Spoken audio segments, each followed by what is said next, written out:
So the student pilot in a Cessna 152 reported that after completing the engine startup checklist, he set the parking brake and both he and the instructor placed their feet on the brake pedals.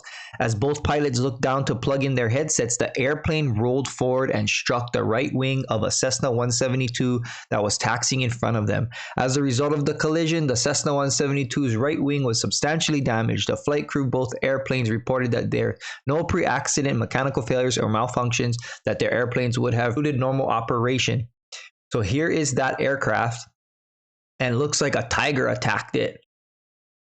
Bad shape for the aircraft. So it just shows in aviation and at airports how important it is to always be looking, always be aware of what's going on around you.